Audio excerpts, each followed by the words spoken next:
사도신경으로 신앙 고백 드리겠습니다. 나는 전능하신 아버지 하나님 천지의 창조주를 믿습니다. 나는 그의 유일하신 아들 우리 주 예수 그리스도를 믿습니다.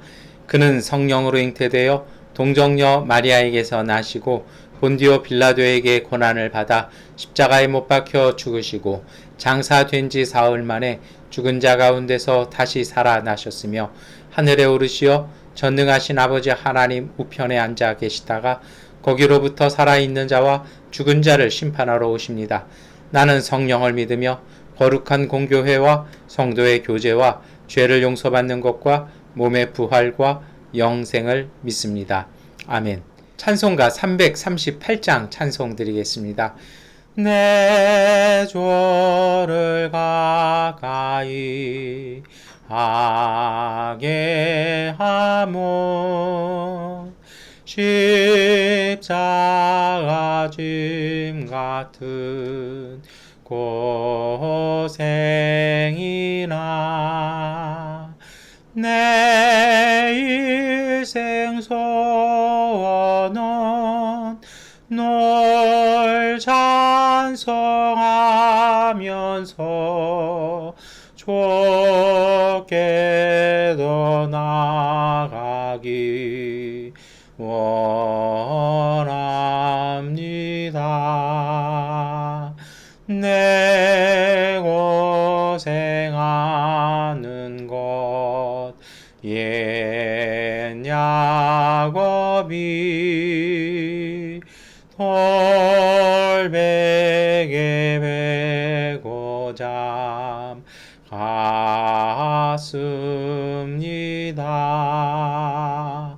꿈에도 소원이 널 찬송하면서 좋게 더 나아가기 원합니다.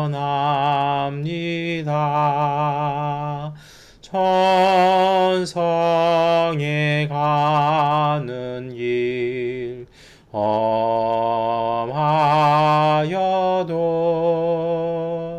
생명길 되나니 은혜로다. 천사 날 보러니 널 찬송하면서 좋게 더 나아가기 원합니다. 야곱이 잠 깨어 일어난 후 돌단을 쌓은 것 본받아서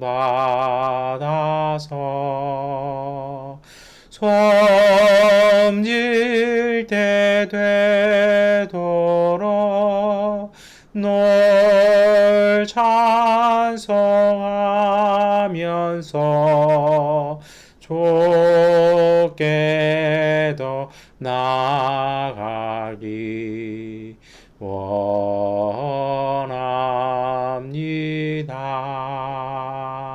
아멘.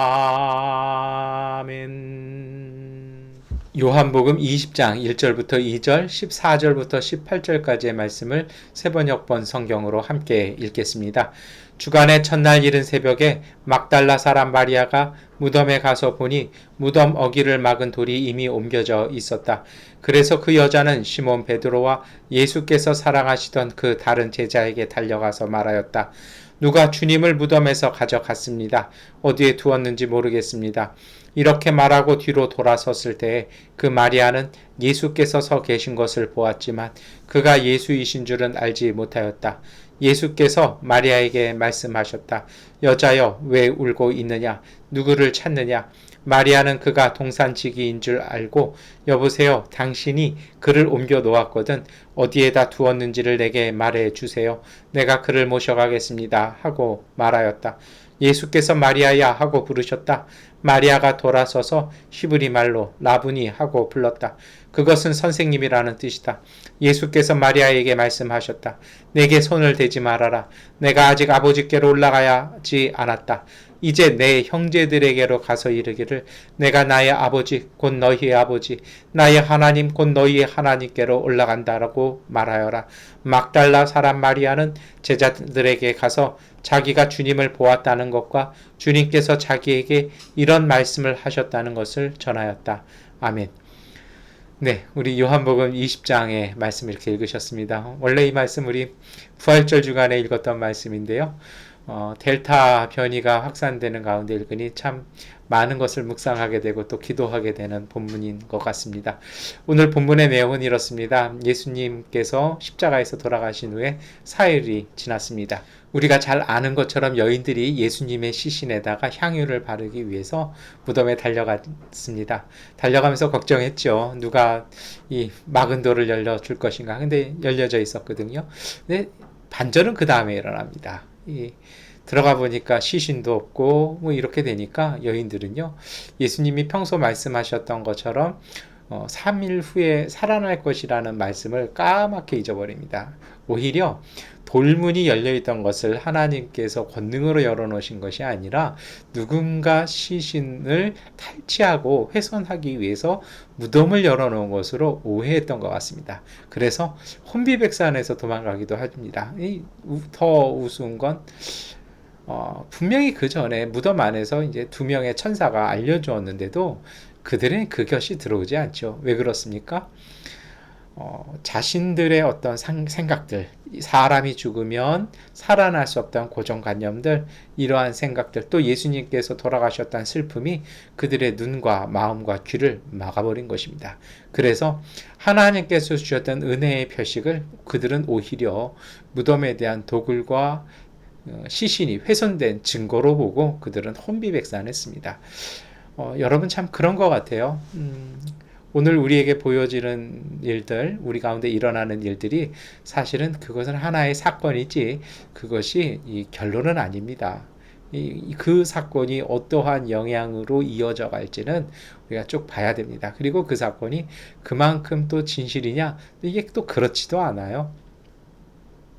그렇기 때문에요, 우리 믿음의 사람들은 그것을 더 눈떠야 합니다. 우리가 그렇게 상황을 읽고 결정짓고 행동하는 것을 철학에서는 그것을 갖다가 이제 가치관이라고 이렇게 이야기를 합니다. 어떤 것을 기준으로 할 것이냐라는 것이죠. 자신의 고정관념과 자신들의 감정, 그리고 내가 느끼고 내가 생각하는 것이 옳다고 생각하면 그것을 막을 방법은 단 하나도 없습니다. 여러분, 막달라 마리아는요, 더 한층 한 발자국 나갑니다. 막달라 마리아는요, 다른 여인들보다 예수님에 대한 사랑이 더 컸던 것 같습니다. 다른 여인들이 뿔뿔이 흩어져 갈 때 그는요, 훼손된 예수님의 시신이라도 찾아야겠다고 생각했는지 떠나지 않고 무덤 근처를 방황하고 배회합니다. 찾을 수가 없죠. 이제 절망감이 더 찾아온 것입니다. 그런데 이런 절망감이 꽉 차니까요, 울음이 나오고 그 울음이 그의 눈과 마음을 닫아버렸습니다. 예수님께서 오셔서 왜 우냐라고 얘기할 때 마리아는요, 예수님이 동산직인 줄 압니다. 그토록 예수님을 찾았는데, 그토록 예수님의 시신이라도 찾기를 위해서 간절히 했었는데 정작 부활하신 예수님은 알아지 보지 못하는 상태가 되었다라는 것입니다. 여러분, 이것이 바로 그런 가치관에 의해서 중독됐거나 아니면 갇혀버렸을 때의 상황입니다. 오늘 우리에게도 마찬가지입니다. 이 델타 변이 때문에 들리는 이야기, 우리 단톡방에서 이루어지는 이야기들, 우리 이웃에 대한 소식들, 길거리의 분위기 때문에 우리의 여러 가지 생각들이 한 곳에 쏠려 있습니다. 여러분, 믿음의 사람은요, 세상 사람과는 달라야 합니다. 다르다라는 것은요, 가치관이 다르다라는 것입니다. 그 사건을 읽고 결정하고 판단하는 기준이 틀린 것이고요. 그 감각 포인트가 다르다라는 것입니다. 들려오는 이야기가 민감하게 움직이는 것이 세상이라면 믿음이란 그런 것이 아닙니다. 믿음이라는 건요, 그 사건들 속에서 말씀하시는 하나님의 손길, 하나님의 의지, 하나님의 섭리를 기준으로 삼는 것입니다. 거기에 맞춰서 움직이는 것입니다. 막달라 마리아가 예수님을 알아보지 못하자 예수님은 마리아의 이름을 부르십니다. 성경에서 이름을 부른다라는 것은 그 사람의 존재를 부르는 것입니다. 평소에 자신을 불러주셨던 예수님, 자기의 존재를 불러주시는 그 예수님 앞에서 마리아는 비로소 눈을 뜨고 예수님을 선생님이라고 부르기 시작합니다. 이제 눈이 열린 것이죠. 오늘 그 다급한 순간 모두가 제대로 세상을 보지 못하는 어둠이 지배하는 그 시대 속에 예수님은 우리에게 오셔서 우리를 불러주십니다. 어떤 사람 부르실까요? 세상의 어둠과 그 혼돈과 그 불안이 그리고 그 절망이 세상에 넘칠거릴 때 예수님을 향한 안타까움과 그 마음과 사랑으로 예수님 근처를 예수님을 찾으려고 노력했던 사람들에게 부활하신 예수님은 오셔서 그 이름을 불러주셨고 그의 눈이 열렸고 그의 마음이 열렸고 영혼이 열립니다. 부활하신 예수님이 부활했다라는 그 사실이 들어도 안 믿겨졌던 그 진실이 이제 비로소 마리아는 자신의 내면 안으로 자신의 삶 안으로 돌아와서 그는 부활의 증인으로 세상을 향해 나아갑니다.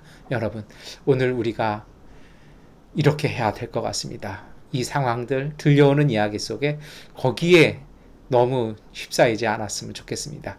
이런 말씀 드릴 때 저는 의료진이 생각이 나요. 저도 병원 생활 꽤 오래 하지 않았습니까? 제가 이렇게 병원 생활, 이렇게 병원 치료, 또 지금도 병원 진료 때문에 잠시 한국에 와 있지만요. 제가 나름대로의 노하우가 하나 생겼습니다. 의사 선생님들한테는요. 이렇게 길게 얘기할 필요가 없더라고요. 그냥 중요한 핵심들만 빼놓지 않고 정확하고 간결하게 전달하는 게 중요합니다. 너무 아프다, 무지 아프다, 의사 선생님들 이거 솔직히 잘 안 들어요. 그분들은 환자의 이야기는 참고일 뿐입니다. 다만 그분들의 기준은 무엇입니까? 진단하고 검사했던 결과, 텍스트입니다. 시술을 할 때가 있어요. 환자의 고통에 집중하잖아요. 그러면 시술 못합니다. 제가 한번 폐에 이렇게 한번 마취, 국소 마취만 하고 이 폐를 이렇게 한번 해본 적이 있었거든요. 폐는 마취가 안 됐죠. 근데 의사분은요, 제 비명 소리가 중요한 게 아니라 그 메스 끝에 또 제 폐 안으로 들어가 있는 의료 장비의 느낌에 집중합니다. 왜냐하면요, 고통에 너무 집중하면 치료 자체가, 시술 자체가 불가능하기 때문입니다. 그렇다고 해서 의료진이 환자의 고통을 이게 생각 안 한다, 신경 안 쓴다, 환자 어떻게 되든 상관없다, 이런 얘기 절대 아닙니다. 그분들은요, 알아요. 알기 때문에 더 온전하게 치료하기 위해서 귀로 들리는 환자의 비명소리와 고통보다는 환자의 생명과 환자의 건강을 보고 해야 하는 시술을 정확하게 하는데 집중합니다. 여러분, 영성도 그렇습니다. 오늘 이 막달라 마리아처럼요, 정말 무덤까지 간 여인들 대단하지 않습니까? 그런데 고정관념, 그 슬픔, 그 절망에 휩싸이면요, 부활하신 예수님이 다가오셔도 그걸 볼 수가 없습니다. 오늘 우리도 마찬가지죠. 오늘 우리의 믿음이 있어요. 그런데 너무 이 고통과 벌어지는 일들의 마음을 다 빼앗겨버리면요, 그렇다고 그거 무시하라는 얘기 전혀 아닙니다. 그것 기반 위에 이런 우리의 진행되어진 일 속에 오셔서 우리에게 다가오시고 우리에게 부르시고 우리에게 말씀하시는 주님의 음성에 집중하시기를 축원합니다. 우리가 그 주님의 인도하심을 따라갈 때요, 여러분, 오늘 우리는 이 환경 가운데서 빛의 길을 걸어갈 수 있습니다. 생명의 길을 걸어갈 수 있습니다. 주님께서 오늘 우리를 통해서 우리 이웃들에게도 회복의 길을, 생명의 길을 열어주실 것입니다. 그래서 믿음의 사람들은요, 혼란과 절망과 어둠 속에서 그 밤 가운데서 빛을 만들어내고 빛을 찾아 그 길로 세상을 인도하는 사람들이 바로 그리스도인입니다. 그래서 오늘 우리는 세상의 소금이고 세상의 빛입니다. 이 어둠과 절망 속, 또 병에 대한, 질병에 대한 이 두려움들이요, 그 속에서 그 두려움에 우리가 집중하는 것이 아니라 우리에게 오셔서 말씀하시고 인도하시는 하나님의 손길과 주님의 음성에 집중하시기를 축원합니다. 이 기간 더 주님 앞에 가까이 가셔서 하나님께서 주시는 그 빛으로 오늘 우리의 삶의 빛을 밝혀나가시는 믿음의 가족들 되시기를 축원합니다. 기도하겠습니다. 전능하신 아버지 하나님, 온 땅이 요동칩니다. 들려지는 이야기 속에 절망과 두려움과 불안이 가득 찼습니다. 주님, 세상이 이러한 가운데 우리가 주님의 음성을 듣게 하여 주옵소서. 빛 대신 하나님의 손길에 의지하게 하여 주시옵소서. 이 땅의 아픔이나 이 땅의 그 절망 속에 말씀하시고 고치시고 치료하시는 주님의 음성을 들어 그 주님의 음성, 그 빛으로 그 생명으로 우리의 이웃을 인도하는 믿음의 가족들 되게 하여 주옵소서. 먼저 우리의 마음과 영혼 속에 가득 찬 어둠을 하나님의 빛으로 가득 채워주시고 절망과 불안함을 주님의 희망과 주님의 평화로 가득하게 하여 주셔서 우리의 내면과 우리의 영혼 속에 주시는 그 믿음의 힘을 통해 성령이 주시는 그 능력을 통해 하나님 이 땅을 다시 정결하게 만들어가는 복음의 가족들 되게 하여 주옵소서.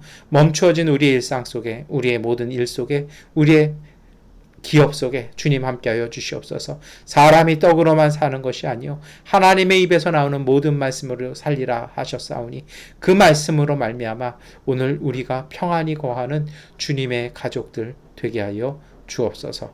예수 그리스도의 이름으로 기도드립니다. 아멘. 하나님께 기도하는 시간 갖도록 하겠습니다.